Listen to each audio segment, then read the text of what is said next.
Do you have any idea how preoccupied we are these days? For whatever reason, you decide to check your phone for a notice, and before you realize it, half an hour has gone by while you aimlessly scroll through your feed. When you sit down to study, your thoughts jump all over the place. Instead of getting down to business, you fire up your laptop and start viewing videos on YouTube. This is not indicative of attention deficit hyperactivity disorder, ADHD, or any other disorder. Surprisingly, it's rather common. Nowadays, it's hard to concentrate on a single activity due to the abundance of stimuli in our environment. It never fails to captivate us. A notification, a video, a song, or a news item.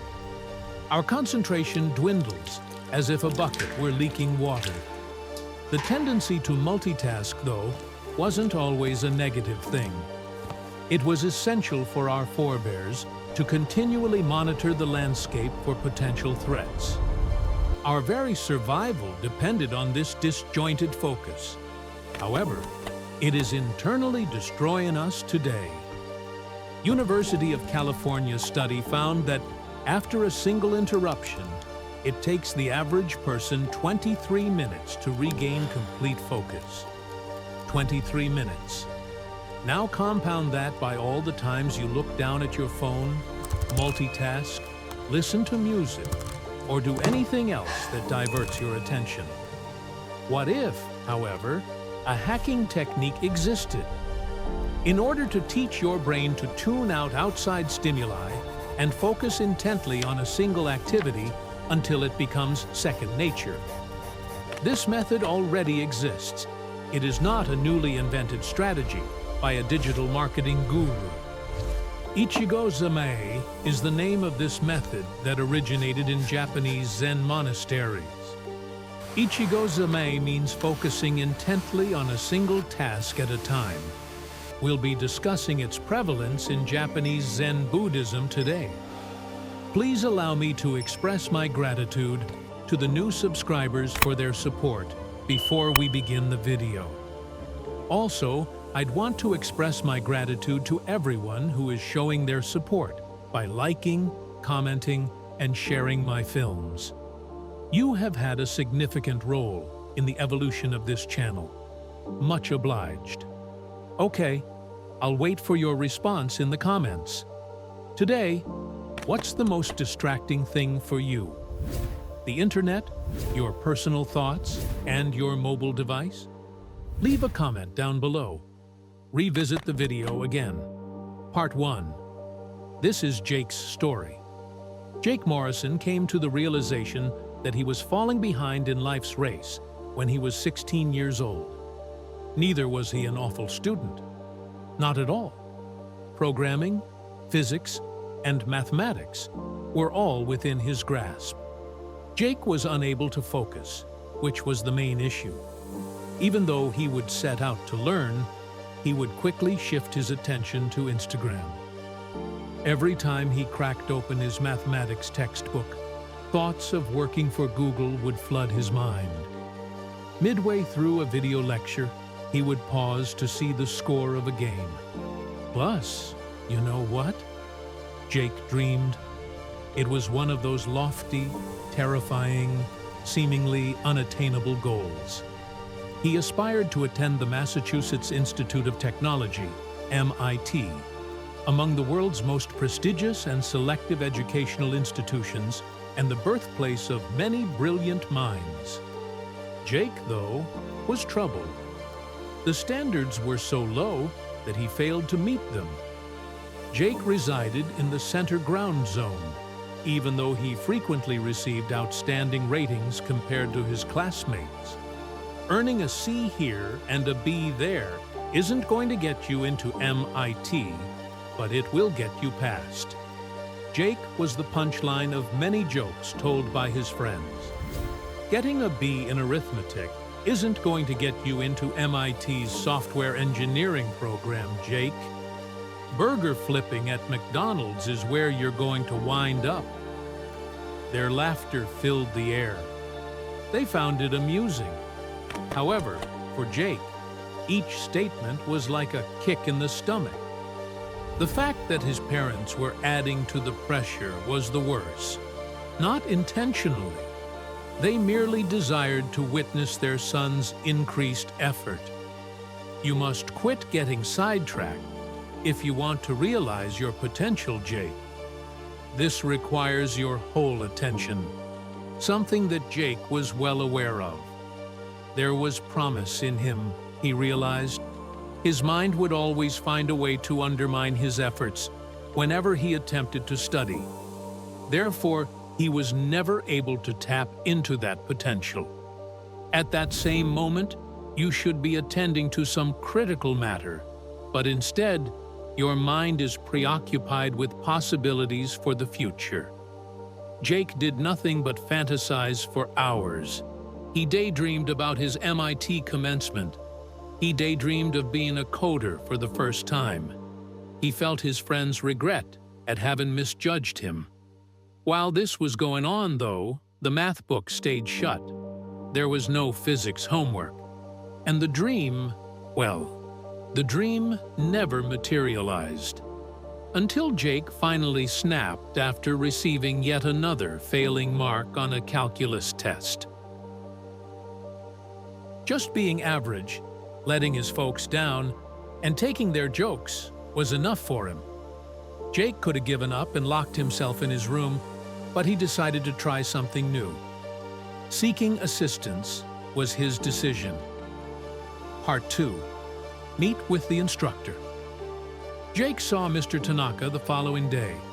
The math instructor at the school, Mr. Tanaka, was a serene, centering man in his 50s, who was of Japanese descent. He exuded a tranquil aura just by being there. Mr. Tanaka looked around the classroom as the other teachers raised their voices to keep order, and the students immediately stopped talking. Towards the conclusion of the school day, Jake rapped on the door of the faculty lounge. "Excuse me, Mr. Tanaka, could I have a private conversation with you?" The professor raised his head, removed his reading spectacles, and motioned for Jake to enter. "Of course, no problem, Jake. Take a seat. What transpired?" Jake inhaled deeply. "My God, I have no idea what to do, sir. My goal is to do better academically. Focus is a problem for me. I'd like to be a software engineer. When I try to focus on my studies, my thoughts wander aimlessly. I find myself caught in a never-ending loop of being distracted, which in turn causes my grades to remain stagnant." For a little moment, Mr. Tanaka remained quiet. He then grinned. That grin wasn't one of sympathy. It seemed like the grin of someone who had seen something before. "I have a question for you, Jake. How many tabs do you typically have open on your computer when you sit down to study?" Jake paused to consider. "Perhaps 10? I'm not sure." "Where is your mobile phone? Tell me where I can find it." "By my side, with alerts enabled." "Is it common for you to multitask when studying, for example, thinking about what to do next? Or how our brain has to work harder to reset and concentrate with each interruption, notification, or shift in concentration. Additionally, your ability to divert attention will be enhanced with repeated practice. Ichigyo Zammai, a Pomodoro technique, was detailed in another post. Spaces of focused attention lasting a few minutes, interspersed with periods of self-aware relaxation lasting 5 or 10 minutes. During the break, you are not to answer your cell phone. Just focus on your breathing, stretching, drinking water, and being in the here and now. No checking social media. Choice architecture was covered in another article. To put it simply, you alter your surroundings so that interruptions are no longer an option. Put your phone in another room, disable notifications, open only one tab at a time, and focus on a single task at a time. He realized that Ichigyo Zammai is all about not splitting your thoughts and living in the present now.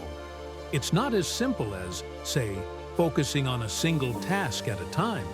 It's like you're one with the activity. Sweeping the floor is a metaphor for being swept. In the very act of eating, you become food. This is something that Zen monks use in their daily lives, from doing the dishes to more serious forms of meditation. A well-known Zen phrase serves as an example of this. I eat when I am hungry. My slumber is my sleep. It may sound silly, but how often do we let our minds wander to work during meals or difficulties before bed? Our contemporary society places a premium on multitasking. The polar opposite of it is Ichigyo Zammai. The basic premise is that you can't give your undivided attention to anything while you do it. In all things, you become too surface level. From that vantage point, the practitioner needs just to admit, my mind wandered, and gently returns to the current activity. This alleviates any feelings of shame or annoyance that may come from letting their attention wander. Remembering to bring the mind back is an ongoing exercise. Something significant occurred to Jake once he learned all of this. He was strong and active. He simply lacked the necessary skills to effectively direct his focus. Everything would change after that, he decided. After Jake got home from school the next Monday, he did something he had never done before. A ritual he developed. He hid his mobile phone in a nearby drawer. He disabled all alerts from the PC. He saved his study material in one tab and closed all others. A 25-minute timer was set by him. Also, he paused to take 3 long breaths. The first 5 minutes were dreadful, but then he started. The thoughts racing through her head were, check your phone, see if anyone texted you, quickly open YouTube. However, Jake recalled the information he had read. You give in when a diversion occurs. All you can do is watch. My thoughts would love to stray and then subtly draw you back to the present. In the first quarter of an hour, he must have done that 10 times. Distractions subsided, though, throughout the second quarter of the session. In the third, he achieved a level of focus he had never previously achieved. Jake stared at the clock in disbelief as the timer chimed.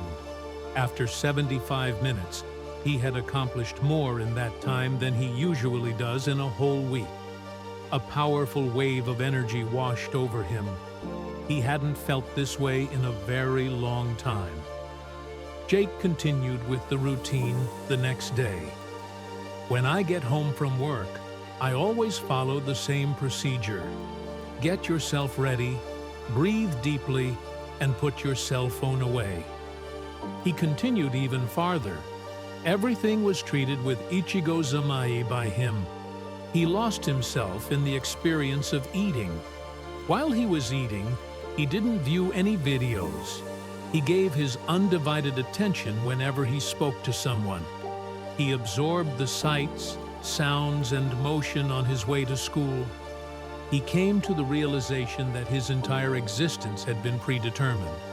And the next step? He had awoken. The alteration was noticed by his friends. Jake, dude, we no longer have you hanging around with us. Would you say everything is fine? A grin spread across Jake's face. No problems whatsoever. Currently, my attention is solely on a more significant matter. Jake was in a world of his own, creating the future he had always imagined. And it didn't matter that others didn't comprehend. Afterwards, this change was followed by the first math test. Jake took a seat, perused the questions, and logged into the system. Zammai, Ichigyo. Jake wasn't the one administering the exam. Through him, mathematics solved itself. The next week, When the professor handed back the exams, Jake stared at the page and did not move. Jake was graded with an A. This was the highest grade he had ever gotten. From across the room, Mr. Tanaka grinned at him, and Jake got it. This was only the first stage. Fourth chapter. The journey from high school to Miti. It was a wild ride over the next few months. Every day, Jake kept on practicing Ichigyo Zammai. His academic performance began to steadily improve, a plus in all three of my science classes: physics, chemistry, and computer science. The news shocked his parents. "Jake, where have you been?" "Pay attention, Mom. I just figured it out." However, it was not all. Something considerably more profound had been taught to Jake. Discipline isn't about having strong willpower, he had realized. Systems are the subject. The key is to establish habits and a setting that make failure unthinkable. Distraction, he had realized, was not an adversary. Anytime your mind wanders, it's because it's bored, anxious, or exhausted. When you realize that, you can finally put your brain to work for you instead of against it. Jake submitted an application to MIT at the year's end. Even now, his companions teased him. "Man, you've made some progress, but MIT, that's insane. How many exceptionally talented individuals are turned down each year?" All Jake did was smile. "Although I am aware, I am also confident that I will give it my all. Everything else is completely beyond my sphere of influence." Preparing for SATs, essays, and programming projects all required his undivided concentration, and he approached them with the same mentality. Jake got an email in the midst of a regular afternoon 6 months later. "You are now an admitted student at MIT." Before he could believe it, he read the text 3 times. After that, he let forth an ear-piercing yell. He let out a piercing scream that sent his parents racing into the room. It was me who failed. I became a Mitarian. His mom began to sob. He was embraced tightly by his father. As for Jake, not only was Jake grateful for the acceptance, but he was also grateful for the life lesson he had received. He had mastered the art of paying attention, and the one who is able to control their focus also controls their life. Fifth chapter. The adventure doesn't end at MIT. It was a dream come true to get into MIT. However, Jake quickly came to a realization. Just showing up wasn't sufficient. A number of factors, including demand, workload, and rivalry. A parallel universe existed. Jake, on the other hand, had an edge. In contrast to his classmates, Jake suffered from Ichigyo Zammai, which manifested itself in a lack of focus, delay, and worry. Before repeating the treatment, he kept to the routine daily. Put down your phone, take 3 deep breaths, and then really immerse yourself in the clean surroundings. From group projects to algorithm courses, he used the method for everything. Wow, Jake, your teachers really took note of how meticulous you are. Everything is there for you. For the simple reason that Jake had grasped a fundamental concept. Power is in the attention one receives, not in one's talent. Jake wasn't the brightest student in his 4 years at university, but he was remarkably reliable. Furthermore, unorganized brilliance loses out to consistency over time. He was saluted upon graduation. Not long after that, he secured a position as an entry-level programmer at a computer firm. Even Jake could have unwinded. He had the option of thinking, "I did it, now I can slow down." But he didn't do that because he had learned something essential. Everything is a process. There is no finish line. There is only the next step. So he applied Ichigyo Zammai to his work.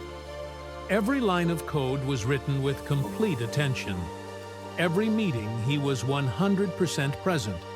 Every project, he immersed himself deeply. And within 2 years, Jake was promoted to full-stack programmer. 3 years later, he became a senior programmer.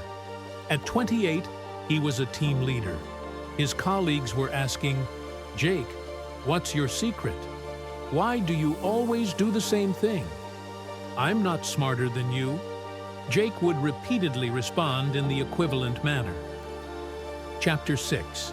The Science Behind. But wait a second. You may be thinking, all right, nice story. I've just learned to tune out distractions and focus on one thing at a time. Is it effective, though, instead of only inspiring words? We will get down to brass tacks.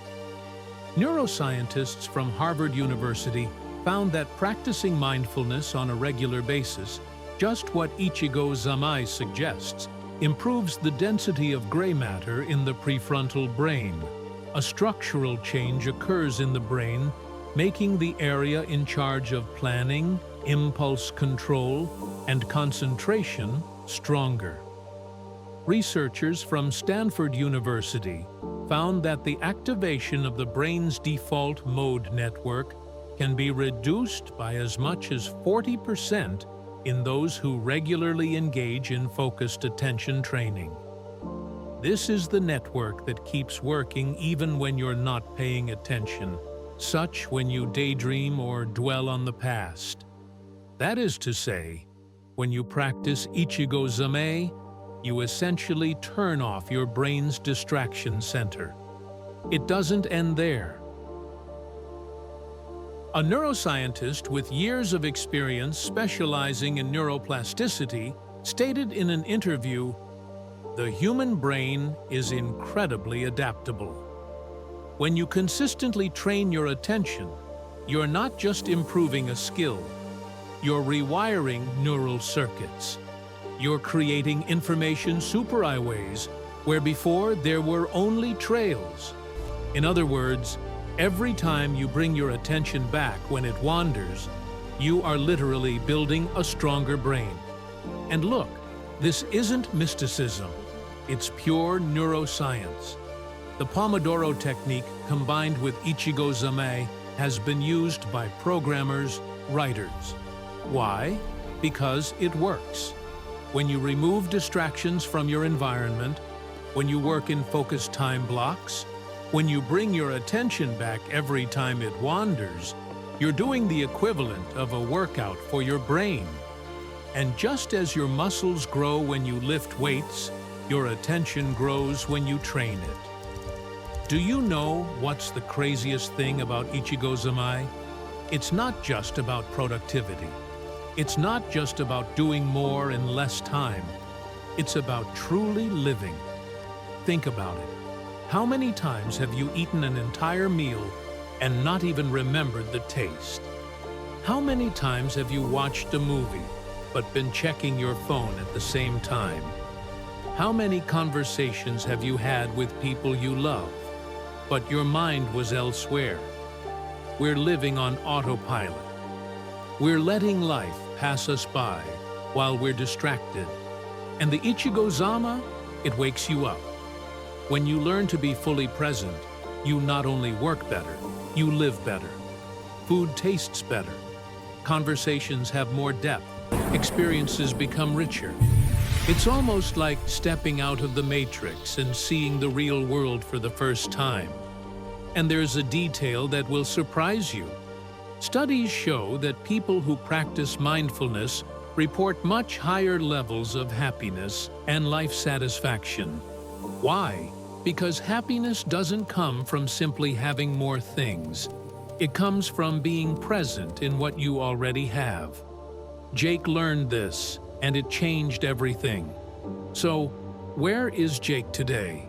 He still works at the same company. He's still a team leader. But more importantly, he's a completely different person from that 16-year-old boy who couldn't concentrate for 5 minutes. Jake teaches Ichigyo Zammai to his team members.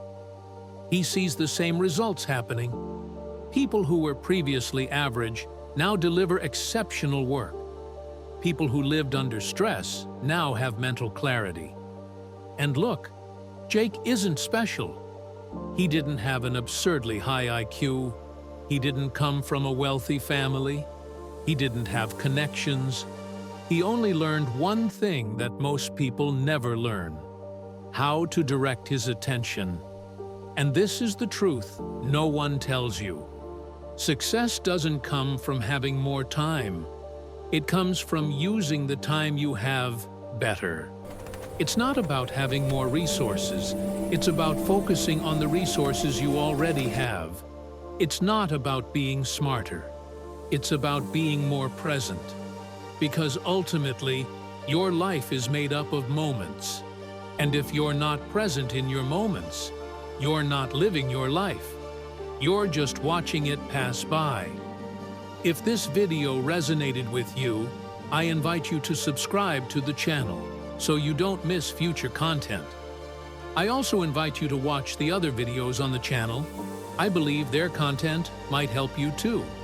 And remember, one thing at a time, full attention. That's how you change the game. Be present. Walk with honor. Follow the path. See you in the next video.